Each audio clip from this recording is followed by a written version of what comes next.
Empat tokoh sejarah dunia penyebab kerugian ekonomi terbesar, salah satunya Mansa Musa I.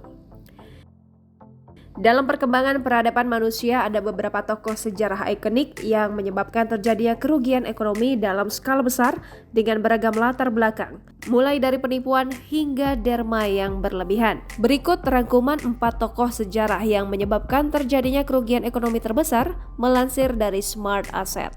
1. Charles Ponzi, penipuan penyebab kerugian ekonomi terbesar. Charles Ponzi yang lahir di Italia dengan nama lengkap Carlo Pietro Giovanni Guglielmo Tebaldo Ponzi. Ia berimigrasi ke Boston pada 1903 saat berusia 21 tahun. Setelah masa Perang Dunia I, Ponzi membuat klaim yang berani bahwa dia dapat melipat gandakan investasi dalam 90 hari.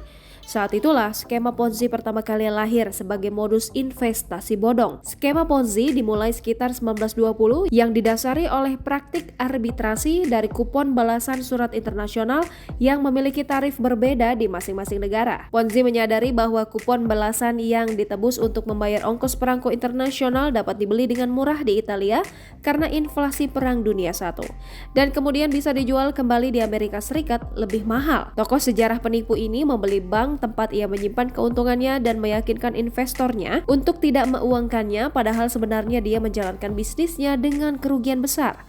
Kedok Ponzi terbongkar karena hanya 27.000 kupon belasan yang terjual dari targetnya menjual 160 juta di antara para pelanggannya. Itu menyebabkan runtuhnya 5 bank dan kerugian investasi sebesar 20 juta dolar Amerika Serikat. Setara dengan sekitar 334 juta dolar Amerika Serikat atau 4,7 triliun rupiah pada 2018. Nero, pemerintah tirani penyebab kerugian ekonomi. Nero Claudius Kaisar Augustus Germanicus atau singkatnya Nero. Ia adalah kaisar Romawi kelima dan terakhir dari dinasti Julio Claudian. Nero diadopsi oleh pamannya Claudius untuk menjadi penerus tahtanya. Ia naik tahta pada tanggal 13 Oktober 54 karena kematian Claudius. Kekuasaan Nero adalah contoh pemerintahan tirani paling kejam. Bukan tanpa alasan, Nero sering diidentikan dengan antikristus dalam kitab Wahyu Neron Kaisar, ejaan Yunani dari namanya, serta 666 dalam numerologi Yahudi. Nero telah merencanakan banyak pembunuhan demi kekuasaan mutlak termasuk ibunya. Nero membuat skenario dengan meruntuhkan langit-langit kamar ibunya dan menenggelamkan kapalnya, tapi masih saja selamat. Akhirnya ia mengirim seorang pembunuh untuk menyelesaikan menghabisi ibunya dengan belati. Kekejamannya yang paling terkenal buruk adalah ketika di depan matanya Roma dilanda kebakaran hebat. Belum pernah terjadi sebelumnya, ia justru memainkan opera dengan menyanyikan lagu tentang kehancuran Troy sambil memetik lira. Lalu, tokoh sejarah ini melemparkan kesalahan kepada kelompok minoritas Kristen atau agama baru yang mayoritas dari golongan masyarakat miskin dan orang asing. Nero memberikan hukuman mati kepada setiap orang yang tidak ia sukai. Banyak kecurigaan bahwa Nero si kaisar yang membakar Roma untuk membangun kota baru. Benar saja, ketika 10% dari Roma terbakar jadi abu, ribuan orang kehilangan harta benda, Nero mengeluarkan rencana pembangunan kembali kota termasuk istana baru yang mewah untuk dirinya sendiri. Istana baru yang berdiri dengan luas ratusan hektar dan dipenuhi hiasan patung emas kolosal dirinya.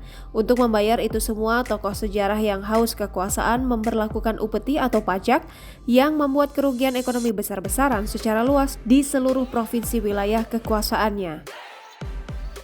Jay Gould, baron perampok penyebab kerugian ekonomi. Jay Gould adalah seorang pengusaha kereta api di Amerika yang berkembang pesat pada 1860-an.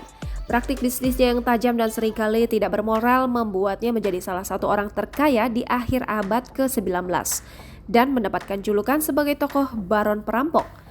Baron adalah sebuah gelar bangsawan dari bahasa Prancis kuno.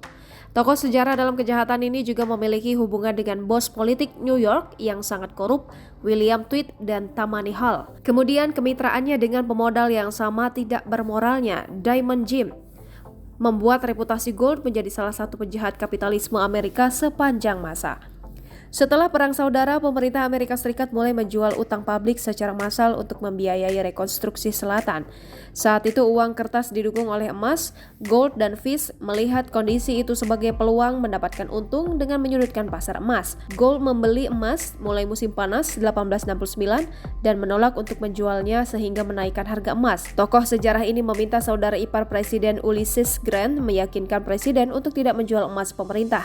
Dan asisten bendahara Amerika Serikat Daniel Butterfield setuju untuk memberitahu Gold dengan tepat kapan Departemen Keuangan akan menempatkan emas di pasar. Pada 24 September, harga emas 30% lebih tinggi daripada saat Grant menjadi presiden. Ketika pemerintah bersiap menjual emasnya, dua tokoh sejarah dalam kejahatan ekonomi ini telah menjual cadangan emas mereka dengan memanfaatkan petunjuk dari Butterfield.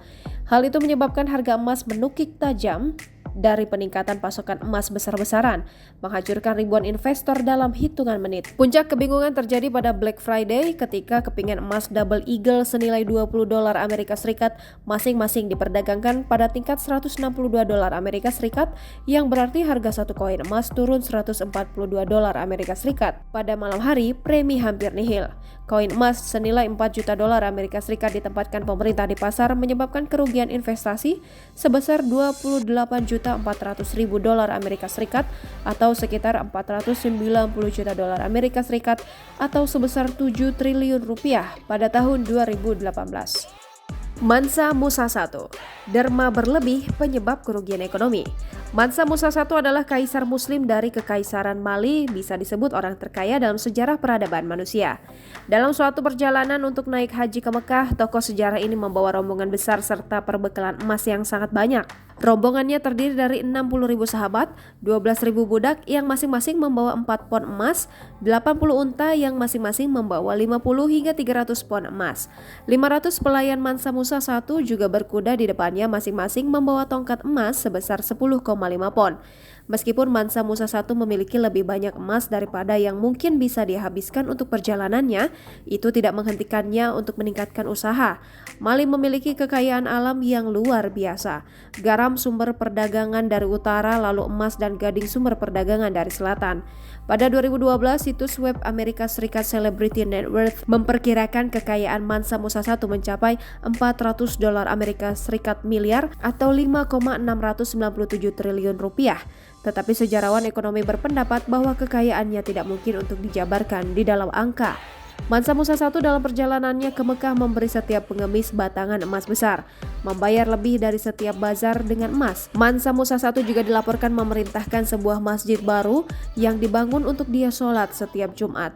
Selain itu, tokoh sejarah besar Mali ini memberikan sumbangan amal resmi di Kairo, Mekah, dan Madinah, masing-masing sebesar 1.250 pon emas yang nantinya menyebabkan kerugian ekonomi. Masuknya emas secara instan dan tak terhitung ke Kairo, Mekah, dan Madinah menyebabkan hyperinflasi yang belum pernah terjadi sebelumnya dan hampir memiskinkan ketiga kota besar itu selama lebih dari 10 tahun. Tokoh sejarah dari Mali ini membawa setidaknya 71.000 pon emas yang berlebihan di negara asalnya, diberikan ke negara dengan kondisi yang menganggap emas langka dan berharga. Kondisi itu menyebabkan terjadinya jatuhnya harga emas. Diperhitungkan kerugian ekonomi yang disebabkan oleh Mansa Musa I berjumlah $1,5 miliar Amerika Serikat atau 21,3 triliun rupiah dalam bentuk uang modern.